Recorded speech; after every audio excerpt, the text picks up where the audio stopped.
Breaking biscuit চা। ভারতীয় ফুটবলের এই বর্তমান স্টেটাস নিয়ে একটু আলোচনা করব।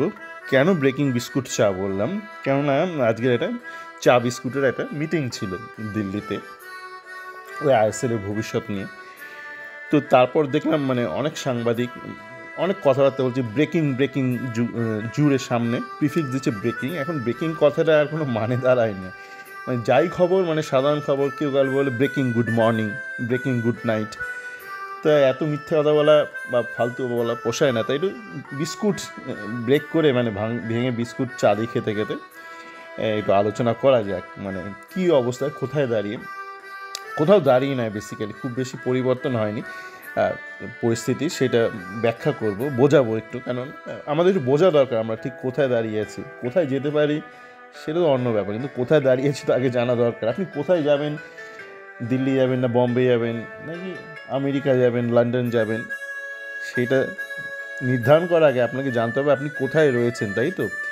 আপনার বর্তমান পরিস্থিতিটা আগে বোঝা দরকার, জানা দরকার।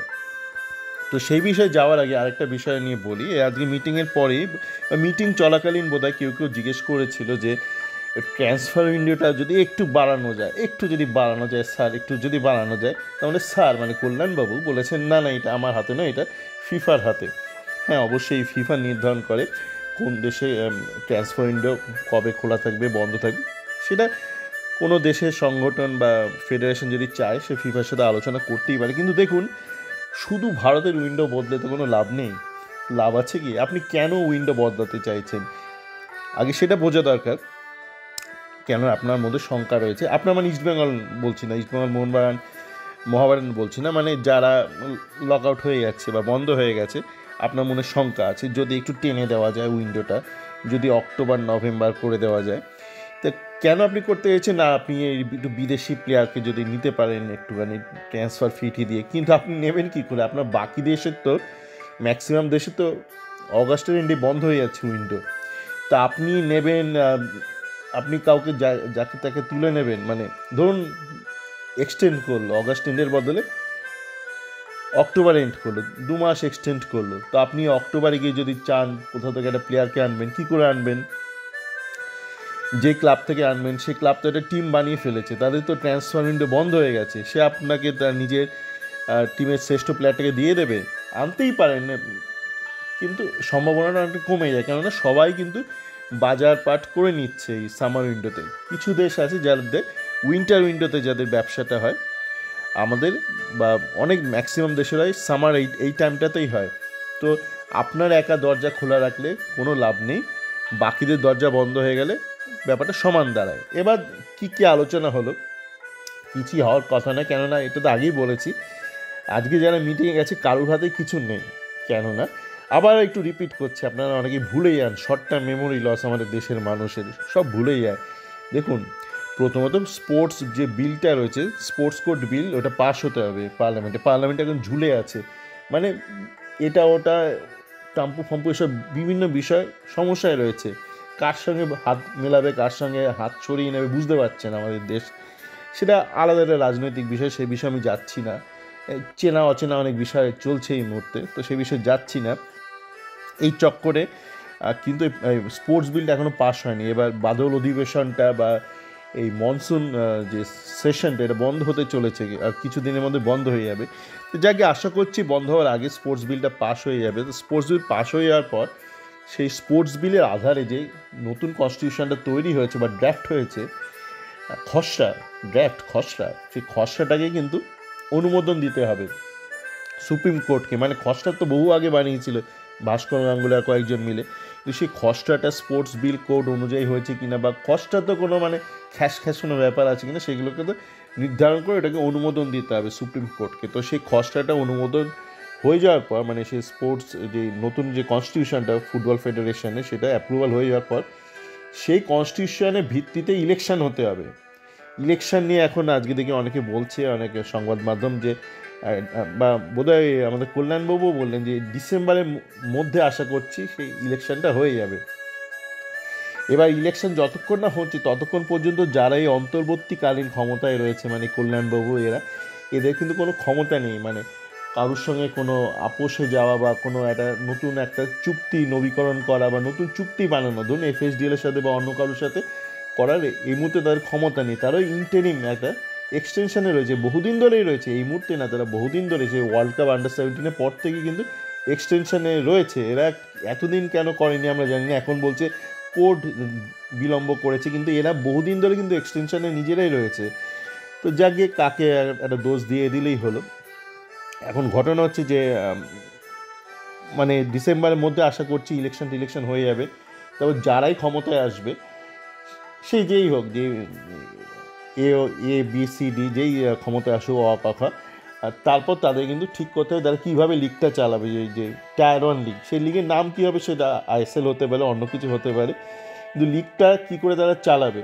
কেননা যে নতুন কনস্টিটিউশনটা, এই কনস্টিটিউশনের ভিত্তিতে লিগের মালিকানা কিন্তু হতে হবে ফুটবল ফেডারেশনকে। লিগের মালিক মানে এতদিন গত 15 বছর ধরে কি দেখেছেন আপনার, যে টায়ার 1 লিগ বা ISL, তার মালিকানা কিন্তু বেসরকারি সংস্থার হাতে, FSDL এর হাতে। সেটা কিন্তু সম্ভব নয় নতুন স্পোর্টস কোড অনুযায়ী। যে IPL এর মালিকানা কিন্তু যে BCCI, মানে কোনো বেসরকারি সংস্থার হাতে নয়, BCCI যে সরকারি সংস্থা, তারা কিন্তু IPL এর মালিক। তো যে টায়ার 1 লিগ, সেটাও কিন্তু একই হতে হবে।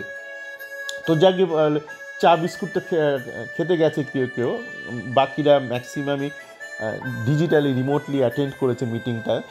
তো মিটিংয়ে একটা কিছু তো একটা বলতে হবে, কিছু একটা আশ্বাস তো দিতে হবে, একটা ভীষণ কিছু একটা দিতে হবে, ভীষণ কোনো ভীষণ। তো সেই ভীষণে বলেছে যে আমরা চেষ্টা করবো সুপার কাপটাকে আগে করার, মানে কিছু এই অন্তর্বর্তী, মানে যতদিন না ইলেকশন হচ্ছে ডিসেম্বর জানুয়ারি আগে, কিছু একটা ব্যস্ত রাখা, বাচ্চাদের একটু ব্যস্ত রাখা, তার জন্য সুপার কাপ করবো। খুব ভালো কথা।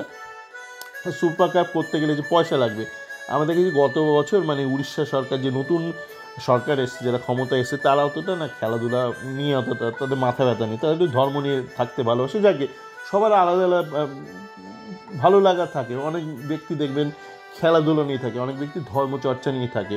তো এই যে নতুন সরকার এসে, এরা একটু ধর্ম নিয়ে বেশি চর্চা করতে ভালোবাসে, মানে এরা একটু ধর্মপ্রাণ, ধর্মভীরু বলতে পারেন। তো এদের সমস্ত ধ্যান জ্ঞান ধর্ম নিয়ে। তো গত বছর তাই অনেক এটা ওটা করে কোনো মতে কুতিয়ে কাতিয়ে এর একটা মানে সুপার কাপের জন্য কিছু টাকা বার করেছিল, সেখান থেকে সুপার কাপটা হয়েছিল, উড়িষ্যাতে হয়েছিল। তো এই বছর প্রথমত ঠিক করতে হবে কে এরকম টাকাটা দেবে। পশ্চিমবঙ্গ সরকার মনে হয় না দেবে, কারণ পশ্চিমবঙ্গ সরকার ইতিমধ্যে ডুরান্ড কাপের জন্য একটা বিশাল অর্থ ব্যয় করে। তাছাড়া কলকাতা ফুটবল লিগ চালাতে হয়, হয়তো IFA শিল্ডও করবে পশ্চিমবঙ্গ সরকার। তো এই সুপার কাপের জন্য মনে হয় না বাড়তি কোনো আগ্রহ দেখাবে পশ্চিমবঙ্গ সরকার, দেখাতেই পারে, কিন্তু সম্ভাবনা খুব একটা প্রখর নয় যে পশ্চিমবঙ্গ সরকার এগিয়ে আসবে টাকা নিয়ে এসে পশ্চিমবঙ্গে সুপার কাপটা করো। এবার সুপার কাপটা ধরলাম কেউ একজন এগিয়ে এলো, কোনো সহৃদয় ব্যক্তি এগিয়ে এলো, উড়িষ্যা সরকার হলো বা পশ্চিমবঙ্গ সরকার, এটা এগিয়ে এলো, কিন্তু এগিয়ে কারা খেলবে সেখানে, মানে অনেকে তো ইতিমধ্যে ঝাঁপ ফেলে দিয়েছে, মানে বেঙ্গালুরু, উড়িষ্যা, চেন্নাই, এই যতক্ষণ আমি রেকর্ড করছি 3 জন অলরেডি ঝাঁপ ফেলে দিচ্ছে। আর কয়েক ঘন্টার মধ্যে বা কয়েকদিনের মধ্যে হয়তো আরও এক ক্লাব ঝাঁপ ফেলবে। কেননা এরা কিন্তু এই প্রশ্নটা করেছে যখন বলা হয়েছে যে আমরা সুপার কাপটা করবো সেপ্টেম্বরের 2য় বা 3য় সপ্তাহে করার একটা চেষ্টা করছি আমরা, মানে চেষ্টা করছি, মানে মেবি, মানে পসিবলি, মেবি, যত রকমের কথাবার্তা আছে, মেবি মানে ভাব বাড়ছে কথাবার্তা, একটা ধোঁয়াশা রেখে কথাবার্তা তো বলছে এরা করবে, কিন্তু খেলবে কে সেখানে। কেননা দেখুন, এই যে একটা একটা ফোর্স মেজার বা যে একটা এক্সেপশনাল একটা কন্ডিশন দেখিয়ে এরা যে চুক্তিটা বাতিল করেছে, প্লেয়ারদের টাকা দেবে না বলছে, মানে আমরা জানতে পেরেছি যে অনেক ক্লাব, ISL ক্লাব, তারা চুক্তির মধ্যে একটা ক্লজ ঢুকিয়েছে যে এই বছর যদি ISL না হয় তাহলে তারা কিন্তু কোনো ক্ষতিপূরণ না দিয়েই চুক্তিটা বাতিল করে দিতে পারে সংশ্লিষ্ট প্লেয়ারের সাথে বা অফিসিয়ালের সাথে। তো এখন যদি এরা যদি ধরুন চুক্তিটা বাতিল না করলো, যদি সুপার কাপের জন্য চুক্তিটা রেখে দিল, তাহলে কিন্তু এরা সমস্যায় পড়ে যাবে। কেন তারপর যদি লিগ ধরুন হলো না, বা এমনভাবে হলো যে এরা ঠিক মানে মোটিভেশন পেলো না, কেননা যে লিগটা যেভাবে হচ্ছিল ওখানে অনেকটা অস্বচ্ছতা রয়েছে। তো অনেকের পক্ষে টাকা এদিক ওদিক বা হাত ডান হাত এগুলো করা সম্ভব ছিল শেল কোম্পানি। এখন আপনি যদি একটু স্বচ্ছতা বজায় রেখে করতে হয়, যেটা কিন্তু নতুন কনস্টিটিউশন অনুযায়ী অনেকটা স্বচ্ছতা থাকতে পারে আমরা আশা করছি, তাহলে অনেকে কিন্তু খুব একটা উৎসাহী নাও হতে পারে। তো মুদ্রা কথা হলো, শুধু একটা সুপার কাপ খেলার জন্য একটা ক্লাবকে কিন্তু তাহলে সারা মৌসুমের জন্য টাকা দিতে হবে। যদি টাকা না দেয় তাহলে আবার ট্রান্সফার ব্যান, লিগাল অনেক সমস্যায় পড়ে যাবে সেই সব সংস্থাগুলো।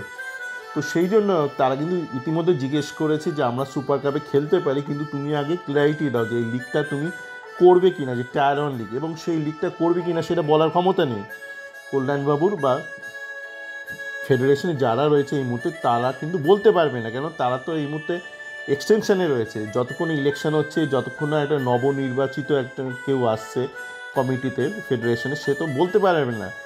লিগ একটা কিছু না কিছু একটা হবেই, টায়ার ওয়ান লিগ, কিন্তু এই মুহূর্তে তো কারোর পক্ষে বলা সেটা সম্ভব নয়। এবার এটা না বললে তারা কিন্তু ভরসা পাচ্ছে না, এবং সেটা ন্যায্য কথাই, মানে কেননা তারা যদি শুধু সুপার কাপ খেলার জন্য এই মুহূর্তে টার্মিনেট না করে কন্ট্রাক্টগুলো যে প্লেয়ারদের সাথে, কেন উইন্টার সামার উইন্ডো বন্ধ হওয়ার আগেই কিন্তু টার্মিনেট করতে হবে। যদি না টার্মিনেট করে, যদি সুপার কাপ খেলার জন্য প্লেয়ারগুলোকে রেখে দেয়, তাহলে মুশকিল হচ্ছে যে তাহলে তারা বলতে পারবে না যে সিজনটা হলো না তাই আমরা টার্মিনেট করলাম, কারণ সিজন তাহলে টেকনিক্যালি শুরু হয়ে যাচ্ছে তাদের জন্য। প্রি সিজন হবে, সুপার কাপ খেলবে, তারপর যদি কিছু নাও খেলে, ওই দুটো ম্যাচ খেলার জন্য কিন্তু তাকে সারা মরশুমের জন্য টাকাটা দিতে হবে, টার্মিনেট করতে পারবে না কন্ট্রাক্টটা। তো সেইটা কিন্তু একটা সমস্যা থেকেই যাচ্ছে। তো এই ব্যাপারগুলো ম্যাক্সিমাম মানুষ বোঝে না, তাই সবার বোঝানোর সুবিধার্থে এই আলোচনাটা করলাম। সকলে ভালো থাকবেন, চোখ কান খোলা রাখুন, মাথা পরিষ্কার রাখুন, ভালো থাকুন।